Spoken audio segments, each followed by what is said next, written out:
അയ്യപ്പേട്ടാ, CPM-ന്റെ മധുര party Congress നടക്കുകയാണ് ഇന്ന്, കൊടിയേറി അല്ലെ? അപ്പോ അവിടെ ചില ചാനലുകൾ പ്രധാനപ്പെട്ട ഒരു മുഖത്തെ കണ്ടിട്ടുണ്ട്. പ്രധാന മുഖത്തെ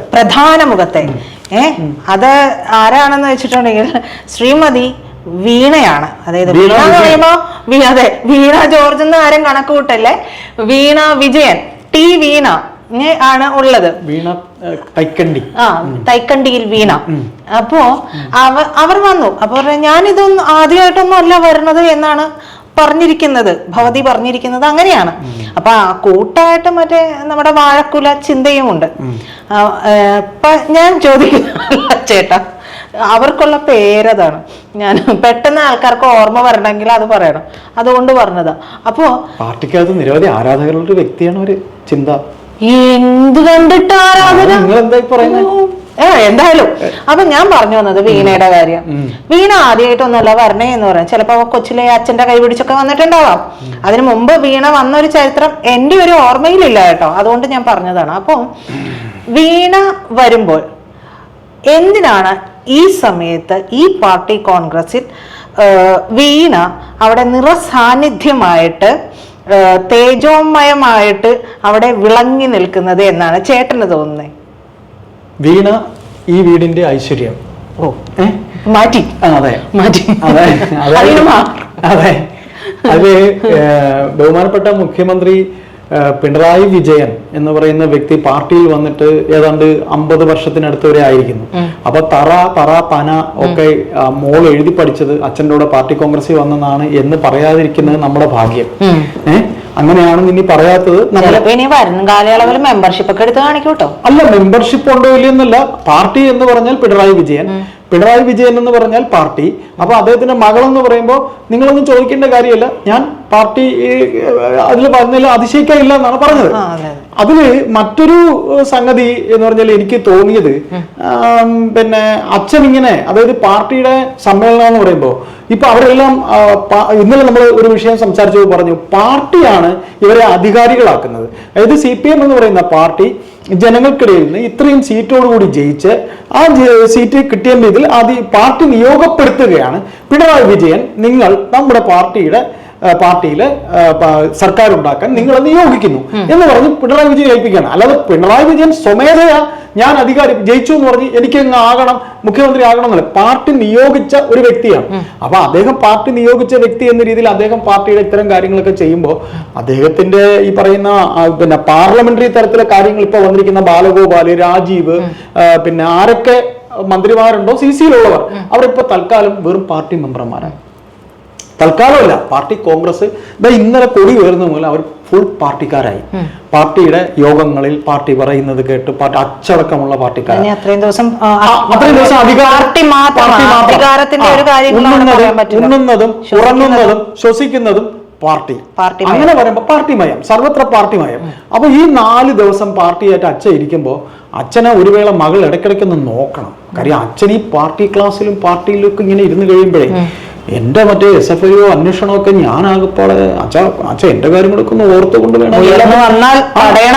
അല്ല, ഉയർന്നു വരുന്നത് എനിക്ക് തോന്നുന്നത് CC-യിലും PB-യിലും ഒക്കെ കേരളത്തിന്റെ ഒരു മൃഗീയ ഭൂരിപക്ഷം ഉള്ളതുകൊണ്ട് ഇപ്പൊ പുറത്തു വന്നിരിക്കുന്ന ഒരു റിപ്പോർട്ടിലും മുഖ്യമന്ത്രിക്കെതിരെ, മുഖ്യമന്ത്രിയുടെ അദ്ദേഹത്തിന്റെ പേഴ്സണലി ഒന്നും പിണറായി വിജയനെ ഒന്നും പറഞ്ഞിട്ടില്ല. ഇപ്പൊ വന്നിരിക്കുന്ന ഒരു റിപ്പോർട്ടിലും കരട് പ്രമേയത്തിലോ അല്ലാതെയോ ടോട്ടലി പാർട്ടി അംഗങ്ങളെ കുറിച്ച് പാർട്ടി അംഗങ്ങൾ അങ്ങനെ ആയിരിക്കണം, ഇങ്ങനെ ആയിരിക്കണം എന്നൊരു സ്വയം വിമർശനം വന്നിട്ടുള്ളൂ. അപ്പൊ അച്ഛനെ ഒരു വേള ഓർമ്മപ്പെടുത്താൻ, അച്ഛൻ കേരളത്തിന്റെ മുഖ്യമന്ത്രി കൂടെയാണ്.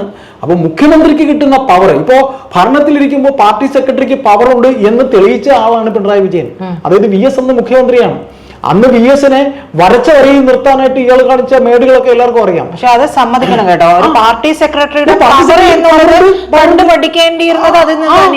സെക്രട്ടറി ഭരണത്തിരിക്കുമ്പോൾ പവർ ഉണ്ട്. അത് കോൺഗ്രസിനായാലും KPCC പ്രസിഡന്റിനാണ് പവർ. ആ പവർ അദ്ദേഹം കാണിച്ചു. ഇവിടെ ഇപ്പോൾ കോവിന്ദൻ അവിടെ ഇരിക്കട കോവിന്ദ എന്ന് പറഞ്ഞാൽ അവിടെ ഇരിക്കും, ഇവിടെ ഇരിക്കട കോവിന്ദ എന്ന് പറഞ്ഞാൽ ഇവിടെ ഇരിക്കും. അപ്പോ അങ്ങനെ അച്ഛനെ ഒന്ന് ഇടം കണ്ടിട്ടൊന്ന് ഓർമ്മിപ്പിക്കാനാണ് മകള് വന്ന് അവിടെ ഇരിക്കുന്നത്. അച്ഛൻ പാർലമെന്ററി കാര്യങ്ങളൊന്നും ശ്രദ്ധിക്കുന്നില്ല. അച്ഛൻ മുഖ്യമന്ത്രി അല്ല, അച്ഛൻ പാർട്ടിയിലെ PB അംഗമാണ്. PB അംഗങ്ങളുടെ ചർച്ചയിൽ ഇരിക്കുമ്പോഴായാലും ഒരു വേള അച്ഛനെ ഓർമ്മിപ്പിക്കാൻ മാത്രമായിരിക്കണമെന്നില്ല. ഈ വന്നിരിക്കുന്ന റിപ്പോർട്ടുകളിലോ പാർട്ടിയുടെ വിമർശനങ്ങളിലോ തന്നെ എന്തെങ്കിലും പറയുന്നുണ്ടോ എന്ന് ഞാനും കൂടെ ഉൾപ്പെട്ട വെച്ചാൽ അച്ഛൻ ആനപ്പുറത്തിരുന്ന് പറഞ്ഞ് മോന്റെ അല്ലെങ്കിൽ മോളുടെ പ്രശ്നം കായ്ക്കണമെന്നില്ല. ഇവിടെ അതൊക്കെയാണ് സംഭവിച്ചിരിക്കുന്നത്. 2 ടേം അച്ഛൻ ആനപ്പുറത്തിരുന്നപ്പോ മകളെ അതായത് കരിമണൽ കർത്തയെ വെറുതെ നമുക്ക് കുറ്റം പറയാൻ പറ്റില്ല. കരിമണൽ കർത്ത കാശുണ്ട് വാരി ഇങ്ങനെ വീശി കൊടുത്തു. അദ്ദേഹം ഒരു ബിസിനസ്മാനാണ്. അപ്പൊ അദ്ദേഹത്തിന് നിലനിൽക്കുക എന്നുള്ളത് അദ്ദേഹം എല്ലാവർക്കും ഫണ്ട് കൊടുക്കും. അത് മാത്രമല്ല എല്ലാവർക്കും കൊടുത്തിട്ടുണ്ട്. കുഞ്ഞാൽക്കുട്ടിക്ക് കൊടുത്തിട്ടുണ്ട്, രമേശ് ചെന്നിത്തലയ്ക്ക് കൊടുത്തിട്ടുണ്ട്.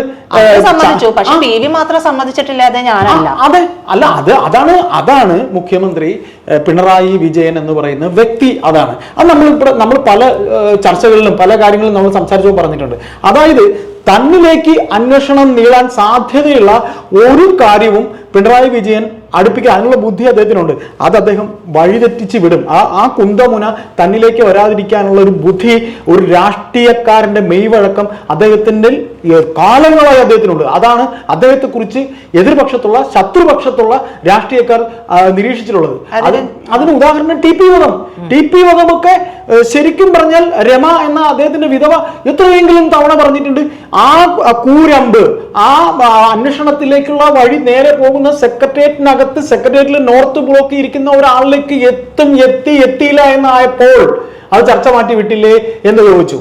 അപ്പൊ അതിനുള്ള ബുദ്ധി അദ്ദേഹത്തിനുണ്ട്. അപ്പം മകൾ ഇടയ്ക്കിടയ്ക്കിരുന്ന് അച്ഛനെ ഒന്ന് ശ്രദ്ധിക്കാനും, അച്ഛൻ എപ്പോഴും ഇങ്ങനെ ഇതിൽ 4 ദിവസം 5 ദിവസം ഇങ്ങനെ ഇരിക്കുമ്പോൾ അച്ഛന്റെ അധികാരം ഉപയോഗിച്ച് തനിക്ക് വേണ്ട പ്രിവെൻഷനൊക്കെ അച്ഛൻ ഓർക്കുമോ? പിന്നെ ഈ പറയുന്ന റിപ്പോർട്ടിലൊക്കെ സഖാക്കൾ പറയുന്നതിലൊക്കെ തങ്ങളെ എന്തെങ്കിലും പറയുന്നുണ്ടോ എന്നൊക്കെ ഞാൻ ഒരു കാര്യം പറയാൻ നോക്കിയതാണ്. അപ്പൊ എന്താണെന്ന് വെച്ചിട്ടുണ്ടെങ്കിൽ ഇന്നലെ വായിച്ച ഒരു റിപ്പോർട്ടിൽ MA ബേബിക്കാണ് ജനറൽ സെക്രട്ടറി സാധ്യത എന്നൊരു റിപ്പോർട്ട് ഞാൻ വായിച്ചു.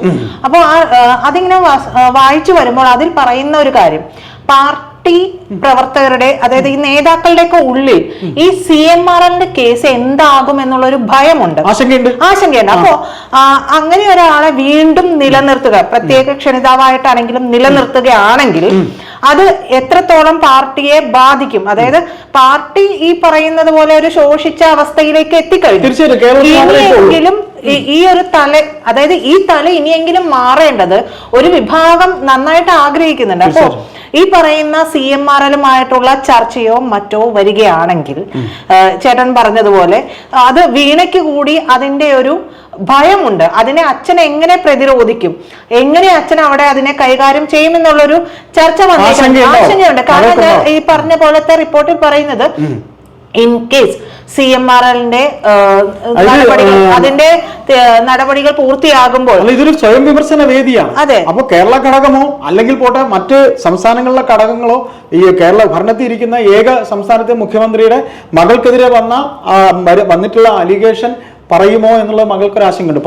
ബാക്കി പറയാം. അല്ല, ഞാൻ അത് സൂചിപ്പിക്കാൻ വേണ്ടിയാണ്. അപ്പൊ ഈ റിപ്പോർട്ടിൽ ഞാൻ വായിച്ചത് അങ്ങനെയാണ്. CMRL-ന്റെ ഒരു നടപടി ഉണ്ടാവുകയാണെങ്കിൽ, ആ കേസിൽ നടപടി ഉണ്ടാവുകയാണെങ്കിൽ അത് പാർട്ടി പ്രത്യേക ക്ഷണിതാവായിട്ടാണെങ്കിലും പിണറായി അവിടെ ഉണ്ടെങ്കിൽ പാർട്ടിയെ വളരെ ബാധിക്കും. അപ്പോ ഏതെങ്കിലും ആ റിപ്പോർട്ടിൽ പറയുന്ന ഏതെങ്കിലും രീതിയിൽ പിണറായിയെ അവിടെ നിന്ന് ഒഴിവാക്കുക എന്നുള്ള ഒരു എന്താ പറയാ, നമ്മൾ എന്ത് സംസാരം എന്നാ പറയാതെ കൂടിയാലോചനകൾ എന്ന് പറഞ്ഞു കഴിഞ്ഞാൽ നിശബ്ദമായ ചില സംസാരങ്ങൾ, ഗൂഢനീക്കങ്ങൾ പാർട്ടിക്കുള്ളിൽ നടക്കുന്നുണ്ട്. ഇത് പിണറായിക്ക് നന്നായിട്ട് അറിയാം എന്നുള്ളതാണ്.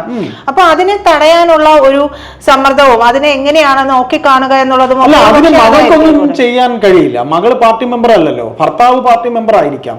ഇതില് 2 കാര്യങ്ങളുണ്ട്. ഒന്ന്, തനിക്കെതിരെയുള്ള വിമർശനങ്ങൾ ചർച്ചയ്ക്ക് വരുന്നുണ്ട്. 2, ഭർത്താവിന് CC-യിലേക്ക് പ്രമോഷൻ കിട്ടുമോ എന്നുള്ള കാര്യം. റിയാസ് അച്ഛൻ മകളെ കാണുമ്പോൾ മരുമകനെ ഓർക്കുമല്ലോ. കാര്യം മകളിലൂടെയാണ് മരുമകനെ ഏതൊരു അച്ഛനും ഓർക്കുന്നത്. അപ്പൊ അങ്ങനെ മരുമകനെ ഓർപ്പിക്കാൻ വേണ്ടിയിട്ട് മകൾ വന്നിരിക്കുന്നതാകാം. പക്ഷെ പാർട്ടി എന്ന് പറയുന്നത് എല്ലാം വെറും വാഴകളൊന്നുമല്ല. ഇപ്പൊ ഗോവിന്ദനെ നമ്മൾ പറഞ്ഞു വന്നിട്ടുണ്ടെങ്കിലും ആവശ്യം വേണ്ട സ്ഥലത്ത് ഇടയ്ക്കിടയ്ക്ക് വിഷം ഗോവിന്ദൻ ചീറ്റാറുണ്ട്. പക്ഷെ എന്റെ ഒരു സംശയം, റിയാസിനെ അങ്ങനെ നിങ്ങൾ വിചാരിക്കുന്ന പോലെ പെട്ടെന്ന് അത് മാത്രമല്ല, റിയാസിന്റെ കാര്യം മാത്രമല്ല, റിയാസിനെ പെട്ടെന്ന് അങ്ങ് എടുത്തു കഴിഞ്ഞിട്ടുണ്ടെങ്കിൽ അത് വലിയ വിഷയങ്ങളിലേക്ക് ആൾക്കാരുണ്ട്. അതെ. അപ്പോ ഇപ്പൊ തന്നെ പലരെയും വെട്ടിയിട്ടാണ് മന്ത്രിയായിരിക്കുന്നത്, നേരെ മന്ത്രിയാവുകയാണ്. അതായത് അത് പ്രീത ഞാൻ ഒന്ന് പറഞ്ഞോട്ടെ, അതായത് ഈ പറയുന്ന പോലെ ഇവര് ബി ടീമാണ്. ഇപ്പൊ ഈ ആയിരിക്കുന്ന മുഖ്യമന്ത്രി പിണറായി വിജയന്റെ മന്ത്രിസഭാ അംഗങ്ങൾ വരുന്നൊരു ബി ടീമാണ്. എ ടീം ഒന്നാമത്തെ ഇതിലുണ്ടായിരുന്നു. ഒരു ടീം നമുക്കുണ്ടാവുമ്പോൾ എ ടീമും ബി ടീമും ഉണ്ടാവാം. ക്യാപ്റ്റൻ മാത്രം മാറിയിട്ടില്ല. അപ്പൊ ബി ടീമിൽ വന്നപ്പോ സാറിന് ചെറുപ്പക്കാരെയൊക്കെ കയറിയപ്പോഴത്തേക്ക് എന്തിന് വീണ ജോർജ് കയറിയപ്പോ പിന്നെ റിയാസിന് മാറ്റി നിർത്തേണ്ട കാര്യമുണ്ട്. റിയാസിനെ MP ആവാനായിട്ട് മത്സരിപ്പിച്ച എത്രാം വയസ്സിലാണ്? റിയാസ് എങ്ങനെയാണ് പാർട്ടിക്കകത്ത് ഇദ്ദേഹത്തിന്റെ ഇത്ര അടുപ്പക്കാരനായെന്നൊക്കെ നമ്മൾ പലവട്ടം പറഞ്ഞതാ. ഇനി പറഞ്ഞോളൂ, ബാക്കി പറഞ്ഞു. എന്റെ ഒരു സംശയം എന്ന് പറയുന്നത്, പാർട്ടി കോൺഗ്രസിൽ പാർട്ടി മെമ്പർഷിപ്പ് ഉള്ളവർ അല്ലെ, പാർട്ടി അംഗങ്ങളാണ് പങ്കെടുക്കുക. ഈ പറയുന്ന വീണ തൈക്കണ്ടിന് പാർട്ടി മെമ്പർഷിപ്പ് ഉണ്ടോ? അല്ല, ഇത് അവര് പറയുന്ന പോലെ അങ്ങനെ പങ്കെടുക്കാമോ? ഇത് പങ്കെടുക്കാനൊന്നും കഴിയില്ല. എന്തർത്ഥത്തിലാണ്? അച്ഛൻ CM പോളിറ്റ് ബ്യൂറോ മെമ്പർ, അച്ഛൻ CM ആയിരിക്കാം, അച്ഛൻ പാർട്ടിയിൽ എന്തെങ്കിലും ആയിരിക്കാം, PB അംഗമായിരിക്കാം. ഓക്കെ, അദ്ദേഹം പങ്കെടുക്കുന്നത് നമുക്ക് മനസ്സിലാക്കാം. എന്റെ സംശയം ഇതാണ്, ഇതൊന്നുമില്ലാത്ത വീണയെ എന്തിന് പങ്കെടുപ്പിക്കണം? ഒരു ഉത്സവം നടക്കുന്നു. ആ ഉത്സവത്തിന് പങ്കെടുക്കാൻ നമ്മൾ പോകുമല്ലോ. ഇപ്പൊ ഉത്സവത്തിൽ നമ്മൾ പോകുമ്പോൾ ഇതൊരു ഉത്സവമാണ്, പാർട്ടിയുടെ ഒരു വളരെ വേണ്ടപ്പെട്ട ഒരു പരിപാടിയാണ്. ആ പരിപാടിയിൽ എല്ലാവരും പങ്കെടുക്കുന്ന ഒരു വേദിയുണ്ട്, പൊതുവേദിയുണ്ട്. ഈ പൊതുവേദിയിൽ ഇരിക്കാൻ ആള് വേണ്ടേ? ആ ആളിന് വേണ്ടി നമ്മൾ, എന്റെ സംശയം പൊതുവേദിയിലേക്കാണ്. എന്തായി പറയുന്നേ, CC മെമ്പർമാര് അല്ലെങ്കിൽ പോട്ടെ ഈ പറയുന്ന PB അംഗങ്ങള്, ഇവര് മാത്രമേ ഉള്ളൂ ചർച്ചയില്. സംസ്ഥാന സെക്രട്ടേറിയറ്റ് പോലും ഇല്ല. സെൻട്രൽ കമ്മിറ്റി മാത്രമാണ് ചർച്ചയ്ക്കുള്ളത്. സെൻട്രൽ കമ്മിറ്റിയും പോളിറ്റ് ബ്യൂറോ അംഗങ്ങളും മാത്രമാണ് ഇവിടെ ചർച്ചയ്ക്കുള്ളത്. ഇത് പറയുന്ന ഈ പൊതുവേദി ആളെ കൂട്ടാൻ ആശാ വർക്കർമാരെ കൊണ്ടിരുത്തി, പിന്നെ പിണറായി വിജയന്റെ കടിച്ചപ്പൊട്ടാത്ത പ്രയോഗങ്ങൾ ഘോരഘോരം കേൾക്കാൻ കൊണ്ടിരുത്തി കസേര നിറയണ്ടേ മധുരയില്. അപ്പൊ അച്ഛൻ പോകുമ്പോ ഒരു ഉത്സവം, ആ ഉത്സവത്തിന് അച്ഛന്റെ കൂടെ മകളും വന്നു, അത്ര മാത്രമേ ഉള്ളൂ. അതില് വന്നിട്ട് ഈ പറയുന്ന പോലെ അച്ഛൻ 24 ഇപ്പൊ കാണുന്ന 5 ദിവസവും പാർട്ടിക്കാരനായി ഇങ്ങനെ ഇരിക്കുമ്പോൾ അച്ഛൻ ഇടയ്ക്കിടയ്ക്ക് അച്ഛൻ എന്നെ കൂടെ ഒന്ന് ഓർത്തേക്കണം എന്ന്, അച്ഛൻ തന്നെയും ഓർക്കണം, തന്നിലൂടെ എന്റെ ഭർത്താവിനെയും ഓർക്കണം. എങ്കിൽ അച്ഛൻ ഓർത്താലേ കുടുംബക്കാരെയോ ഓർക്കണം. കുടുംബക്കാര്യമാണ് ഭർത്താവിനെ ഓർക്കുക. മറ്റേ കേസുമായി അതാണ് ആദ്യം ഞാൻ പറഞ്ഞത്, എന്നെ ഓർക്കണം. അപ്പൊ ഇതെല്ലാം ഓർക്കാൻ വേണ്ടിയാണ് വന്നത്. ഒരു സിമ്പൽ അതിനാണ് വന്നിരിക്കുന്നത്. അദ്ദേഹത്തിന് ഇപ്പം വേറൊന്നുമില്ല. അദ്ദേഹം ഒഴിഞ്ഞു പോകുമ്പോൾ അദ്ദേഹത്തിന് ഈ മരുമകനെ എടുത്ത് എവിടെയെങ്കിലും ഒന്ന് പ്രതിഷ്ഠിക്കണം. പ്രതിഷ്ഠിച്ചില്ലെങ്കിൽ അദ്ദേഹത്തിന്റെ നിഴലൊന്ന് മാറട്ടെ, പാർട്ടിക്കകത്ത് വെട്ടി നിരപ്പാക്കും. അത് ഉറപ്പാണ്. അതാണ് ഈ പാർട്ടി. ഈ പറഞ്ഞ ഞാൻ വായിച്ച റിപ്പോർട്ടിലുണ്ട്, ഈ പറയുന്ന ബ്രിട്ടാസ് ഉൾപ്പെടെ റിയാസിനെ കൊണ്ടുവരുന്നതിന് എതിരാണ്. ഞാനൊരു കാര്യം കൂടെ പറഞ്ഞു, അതായത് പിണറായിയുടെ നിഴലാണ് ബ്രിട്ടാസ്. ആ ബ്രിട്ടാസ് നിഴലൊന്നുമല്ല, ബ്രിട്ടാസ് ഒക്കെ കാര്യം കാണാൻ വേണ്ടി അതെ ആയിരിക്കാം. കാര്യം കഴുതക്കാലം പിടിക്കും, കഴുതയും കാലും പിടിക്കും തിരിച്ച്. അതാണല്ലോ, അത് നമ്മൾ പല സന്ദർഭങ്ങളിൽ കണ്ടുകൊണ്ടിരിക്കുകയാണല്ലോ. അപ്പോ ഈ പറയുന്നത് പോലെ ബ്രിട്ടാസിന് ഉൾപ്പെടെ ഇതിലൊക്കെ നീരസമുണ്ട്. തീർച്ചയായിട്ടും. അല്ല, അത് ഞാൻ ഉദാഹരണം പറഞ്ഞോട്ടെ. അതായത് നമ്മൾ പെട്ടെന്ന് രാഷ്ട്രീയം, അതായത് കോൺഗ്രസില് K കരുണാകരൻ എന്ന നേതാവ് അദ്ദേഹത്തിന്റെ ഏറ്റവും പീക്ക് ടൈമിൽ നിൽക്കുമ്പോൾ രമേശ് ചെന്നിത്തല, G കാർത്തികേയൻ, MA ഷാനവാസ് ഇങ്ങനെ തുടങ്ങിയിട്ട് കോൺഗ്രസിലെ ഒരു പുതിയ നിര അദ്ദേഹത്തിന്റെ കൂടെ ഉണ്ടായിരുന്നു. അദ്ദേഹം വളർത്തിക്കൊണ്ടുവന്ന ആൾക്കാരാണ്. രമേശിനെ 29ാമത്തെ വയസ്സിൽ മന്ത്രിയാക്കിയ ആളാണ്. G കാർത്തികേയൻ, MA ഷാനവാസ്, ഇങ്ങനെ നിരവധി T ശരത്ചന്ദ്ര പ്രസാദ്. ഇപ്പൊ ഇവർക്കൊക്കെ എന്താ പെട്ടെന്ന് കല്ലേടി ഉണ്ടായത്? അദ്ദേഹത്തിന്റെ മകൻ മുരളിയെ നേതൃത്വത്തിലേക്ക് കൊണ്ടുവന്നപ്പോ മുരളിയെ കൊണ്ടുവന്നപ്പോഴത്തേക്ക് തങ്ങളുടെ മക്കൾ സ്ഥാനം പോയി. അദ്ദേഹത്തിന്റെ മക്കളെ പോലെയായിരുന്നു ഇവർ 3 പേരും. അപ്പൊ അതേപോലെ പിണറായി വിജയനെ സംബന്ധിച്ച് പിണറായി വിജയൻ ചിലപ്പോ ഈ റിയാസ് വരുന്നതിന് മുമ്പ് M സ്വരാജിന് ഇഷ്ടമായിരുന്നു. M സ്വരാജ് പിണറായിക്ക് വേണ്ടി VS-നെ VS-നെ എന്തെല്ലാം പറഞ്ഞിട്ടുണ്ട്. അതായത് വെറും ഒരു ജില്ലാ കമ്മിറ്റി അംഗമോ സംസ്ഥാന കമ്മിറ്റി അംഗമോ ആയിരുന്ന മലപ്പുറംകാരനായ സ്വരാജിനെ VS-നെ പറഞ്ഞതിന്റെ പേരിൽ VS-നെ പറഞ്ഞത് എന്താന്ന് പ്രത്യേകിച്ച് ഞാൻ പറയേണ്ട കാര്യമില്ല. അങ്ങനെ VS-നെ പറഞ്ഞതിന്റെ പേരിൽ പ്രമോഷൻ കൊടുത്ത് കൊണ്ടുവന്നു ആരെ? ഈ സ്വരാജിനെ. എന്നിട്ട് ഇപ്പൊ സ്വരാജൊക്കെ കിടന്ന് കൈകാലിട്ട് അടിക്കുവാണ്. എന്താ കാര്യം? സ്വരാജിനെയൊക്കെ വിട്ടു, മകളെ കെട്ടിയ മരുമകന്റെ കാര്യത്തിലേക്ക് അദ്ദേഹം പോയി. അങ്ങനെ വരുമ്പോ പാർട്ടിക്കകത്ത് എല്ലാവർക്കും സ്വന്തം അല്ല, അതിന് തിരിച്ചും പറയും പ്രീത, അതിന് തിരിച്ചും പറയും. ഒരു നേതാവാകുന്നത് സ്വന്തം കാര്യങ്ങൾ ചെയ്യുമ്പോഴല്ല, താൻ ഒരു കൂട്ടം പേരെ വളർത്തിയെടുക്കുന്ന ആളാണ് നേതാവ്. അദ്ദേഹം വളർത്തിയത് എന്തിനാണ്? അദ്ദേഹത്തിന്റെ കേരളെ അദ്ദേഹം വളർത്തിയെടുത്തിട്ടുണ്ടോ എന്ന് ഇവിടുത്തെ യഥാർത്ഥ കമ്മ്യൂണിസ്റ്റുകാർ പലവട്ടം നമ്മൾ തന്നെ പലരെയും വിളിക്കുമ്പോൾ സംസാരിക്കുമ്പോൾ പറഞ്ഞിട്ടുണ്ട്. ഒരു യഥാർത്ഥ കേഡറിനെ പിണറായി വളർത്തിയതായി നിങ്ങൾക്ക് പറയാമോ എന്ന് എന്റെ കൂടെ ചോദിച്ചിട്ടുണ്ട്. എനിക്കൊരു മറുപടി പറയാൻ ഞാൻ യോഗ്യനല്ല. കാര്യം ആ ചോദിച്ച ആൾക്ക് അത്രയും ചോദിക്കാൻ ആധികാരികതയുണ്ട്. അങ്ങനെയുള്ളവരാണ് നമ്മളോട് ചോദിക്കുന്നത്. ഏതായാലും പാർട്ടിയുടെ ഇന്ന് ഈ വരാൻ പോകുന്ന ചർച്ചയിൽ വന്നിരിക്കുന്ന പാർലമെന്ററി വ്യാമോഹം പാർട്ടിയെ പലതിന്റെ ഒത്തുതീർപ്പിൽ എത്തിക്കുന്നുണ്ട് എന്ന് പറയുന്നുണ്ട്. ഏതായാലും നമുക്ക് ഈ പറയുന്ന പോലെ അദ്ദേഹത്തിന്റെ മകളെയും കൂട്ടി വന്നിരിക്കുന്നത്, അച്ഛ ഇടയ്ക്കിടയ്ക്ക് എന്നെ ഒന്ന് ഓർക്കണം, അച്ഛനെ ഓർക്കാതിരുന്നാൽ നമ്മുടെ കാര്യമൊക്കെ വെള്ളത്തിലാവും, എൻ്റെ ഭർത്താവ്, പിന്നെ അതുപോലെ തന്നെ എനിക്കെതിരെയുള്ള കേസ്, അച്ഛനൊന്ന് ഓർക്കണമെന്ന് അച്ഛനെ മകൾ ഓർമ്മപ്പെടുത്താൻ എന്ന് മാത്രം കരുതിയാൽ മതി.